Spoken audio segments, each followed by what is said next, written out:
We begin with the conflict between Israel and Palestine, which has entered its second month. Israel says their security forces have killed 4 Palestinian militants in the occupied West Bank. Israel's military and police said the 4 were part of a West Bank cell directed by Hamas. The Palestinian Health Ministry said the 4 were killed in the western city of Tulkarm, close to the boundary with Israel.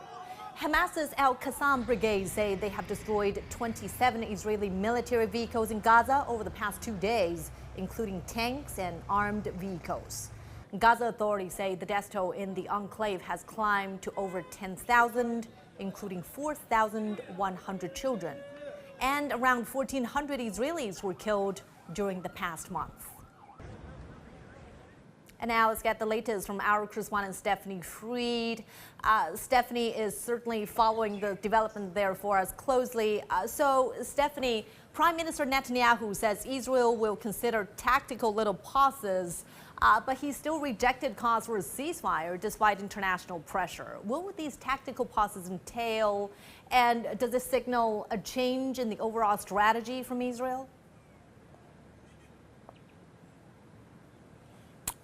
In terms, Mong, of change in the strategy, no, not really. The tactical pauses, it's nothing new. It's just a different term that Netanyahu used in an interview for what are really humanitarian pauses. They're pauses to allow humanitarian aid in an hour here and an hour there, opening up a corridor, which happens, again, it's happening again today, a corridor for Palestinians to move away from the fighting, and where Israel's army says, here's your corridor, here's the map, go this way, and you will be more or less safe as one can be nowadays in Gaza, and encouraging people to move along those paths.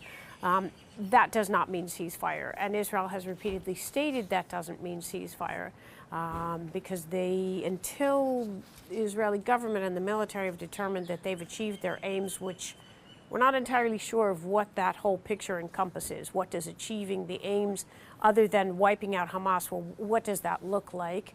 But they say until that happens, there will be no ceasefire. As well, Israel's prime minister has stated over and over again, without any sort of hostage release of the 240 some hostages that are being held by Hamas in Gaza, there will be no talk of a ceasefire whatsoever. So those are the conditions. What we do understand is that there are several countries that are looking into, and that includes Greece, France, Britain, the Netherlands, into sea aid, providing aid by sea, but they want full guarantees of protection. If they bring a boat or ships with sea aid off the coast of Gaza, they want to make sure that they're going to be safe.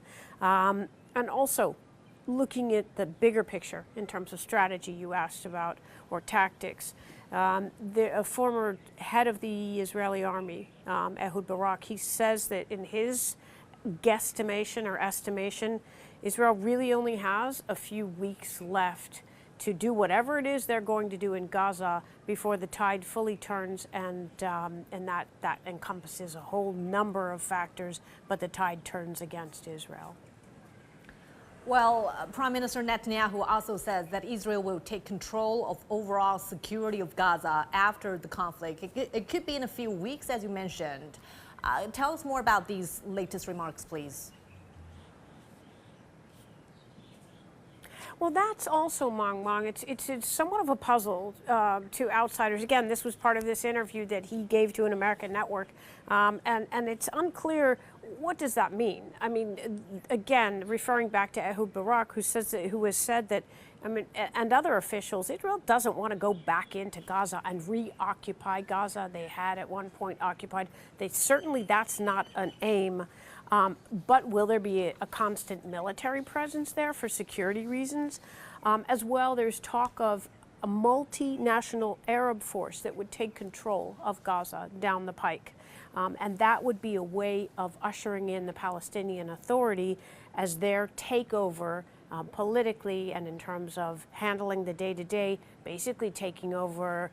I don't want to use the word control because that's the word that's been synonymous with Hamas, but taking over the management of Gaza per se. Also, Ehud Barak, the former head of the military, and he was also prime minister for a bit here. He says that in his guesstimation, any return to diplomacy, and we're talking about talk of a two-state solution right now, very, very remote. But when I talked about that few weeks, that window, that few weeks, basically, that estimation by Ehud Barak, it's because within that time, if Israel doesn't do what it's going to do, it is losing support of the international community and risks losing more support of some of its closest allies. The longer this goes on, the higher the death toll rises in Gaza. So those are sort of the points looking forward or toward the future. Yeah, a month into the conflict. Thank you so much, Stephanie, for following the development there for us very closely in the past month. And now let me also bring in our correspondent Noor Harazin. She's live for us from central Gaza. Well, Noor, residents in Gaza say that they endured one of the heaviest bombardment by Israeli forces on Monday night. Give us a sense of what reality of life is there at the moment. Well, actually, it has been a very hard 3 nights on the people of the Gaza Strip. If we're talking Saturday, Sunday, and Monday, were 3 very harsh nights, continuous Israeli airstrikes, and at the same time, the Israeli warplanes actually showered the Gaza, northern Gaza and central Gaza City with white phosphorus bombs. This came while there is a very bad internet, Wi-Fi, all networks here, very bad connections, the lines are down. So actually until today, and rescuers are trying to rescue people that are still under the rubble since Saturday. This is how bad the situation here in Gaza. Of course, we can still until now hear the sounds of the Israeli warplanes and Israeli drones hovering over Gaza and also southern Gaza. In the latest strikes, the Israeli warplanes targeted the Al Mufti land and also Salhi towers in Al-Nusayrat, also several attacks in Deir al-Balah city, and all of these places are located in southern Gaza. It is the place where the IDF actually asked the Palestinians to flee their homes for safety, and according to the latest statistics by the Palestinian Health Ministry, they said that 42% of the people that were killed in Gaza over the past 4 weeks are from southern Gaza. However, Palestinians continue to flee their homes from northern Gaza to southern Gaza through Salah ad-Din roads, which is let's say it's a safety line that the Israeli army said that the people of Gaza could go in this route. It's 3 hours of walking between Gaza and Al-Bureij camp. Today we actually met with some of the people that managed to arrive to southern Gaza taking this route on feet. They said that they were actually walking between dead bodies while the Israeli tanks were watching them from both sides. In some occasions they did check their IDs before allowing them to cross. Well, Noor, you reported from hospitals in Gaza in the past month where you witnessed heart-wrenching stories. I want to know, what is the current status of the medical system there? Because we understand that hospitals are being stretched to the limit, and of course Israeli forces have also begun targeting hospitals in Gaza.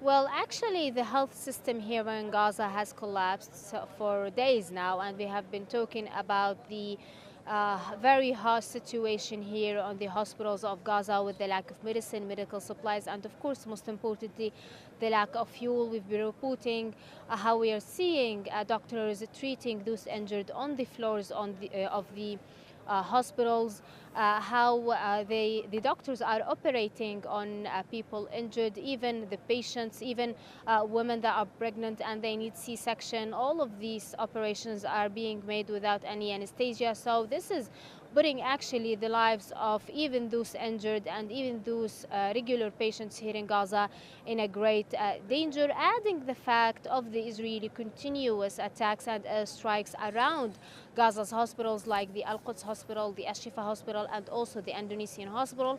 Actually, a few hours ago, the Al-Run hospital, this hospital specializes in treating Palestinian children with cancer. This hospital was actually warned.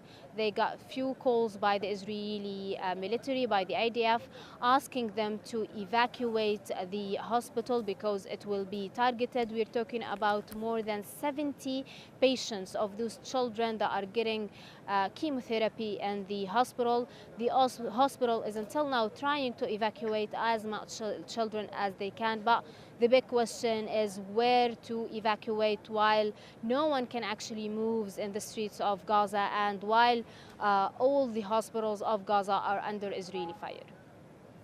Noor, thank you so much for your reporting over the past months, bringing us the latest there while yourself is coping with all the difficulties.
Israel says its forces could enter Gaza City as early as today. This comes as Gaza saw what residents have described as one of the heaviest nights of Israeli bombardment on Monday. Gaza authorities say the death toll in the enclave has climbed to over 10,000, including 4,100 children. Hamas's Al-Qassam brigade say they have destroyed 27 Israeli military vehicles in Gaza over the past 2 days, including tanks and armed vehicles. Now, for the latest, let's bring in our correspondents who are joining me now. Stephanie Freed in Tel Aviv, Noor Harazin in Gaza. Stephanie, let me start with you. Israel's military says their forces could enter the Gaza city as early as today. What are you hearing? From what I understand, they're surrounding Gaza, and the fighting continues to be quite intense. The Israel military's operation there in northern Gaza. They say overnight they've hit hundreds of targets. That's overnight Monday. Their focus is Shifa Hospital in central Gaza City. And this focus is there because it's been understood for years. Intelligence reports, sightings, there are even illustrations showing that basically the pulse of Hamas operations are in and beneath the hospital, Shifa Hospital, inside the tunnel network there. So that's the focus. Remains to be determined how the strategy will play out in terms of going after the operatives and the supplies and the tunnels underneath the hospital. But that's the focus vis-a-vis Gaza City. Gaza City is also understood to be, in general, the pulse, again, the heart of Hamas, their operations. As they're fighting ground operations, they have the troops that are on the ground, infantry, tanks, artillery units. They have they're working closely with air cover, and they're working in tandem. So the information that's coming from the air and shelling from the air, they're working in close cooperation with the troops that are on the ground.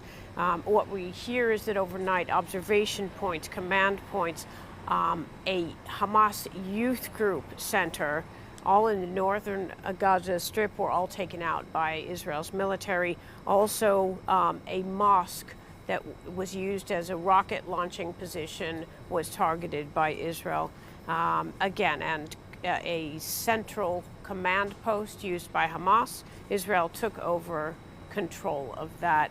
So that's the latest in terms of the fighting that we have. And yes, we understand that the army is perched to go in. They are circled around pretty much Gaza City just to go in. Now, Stephanie, Netanyahu says Israel will consider what he calls a tactical little pauses in fighting, this to allow aid to pour in and hostages to get out from Gaza. What can you tell us? Well, the aid has been coming in regardless. I mean, dozens and dozens, hundreds of trucks of aid that comes in from the south. Tactical pauses would be, I guess, what the United States, they refer to that as humanitarian pauses in the fighting, not ceasefires, but humanitarian pauses to allow people to move from north to south. There are corridors that the Israeli military has opened up, and they've specified and they've mapped out for people to move and get out of areas where they're concentrating and focused on. So again, these would be opportunities for possibly field hospitals. We heard about those, the possibility of field hospitals being set up and the aid getting in. But right now there's definitely no plan for a ceasefire, and as far as the hostages go, that's never off the table. Behind the scenes, much work is being done to try and secure some sort of release of hostages that includes dozens of people that have dual nationalities from dozens of different countries. Just to note that today marks a national day of mourning here in Israel as well. It marks the 30th day since Hamas entered Israel, went on their killing rampage, kidnapped babies and seniors and citizens in general. So today is a national day of mourning. Stephanie, thank you for your report. Stephanie Fried there in Tel Aviv. No, Harazin at Al-Aqsa Hospital in Gaza. No, Israel says its forces could enter Gaza City as early as today. What's happening over there?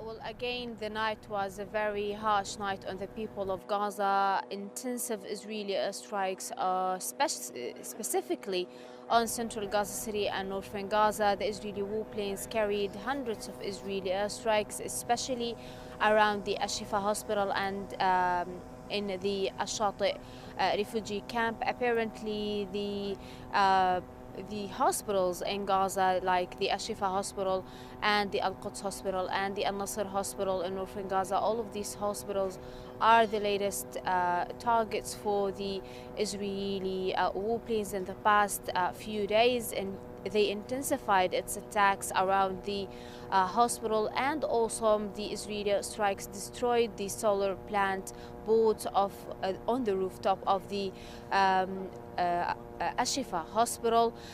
This is ignoring Hamas's invitation to send a team of experts or any group from the UN or the ICRC or any country to come and investigate the fact that there is no Hamas infrastructure under the hospitals of Gaza.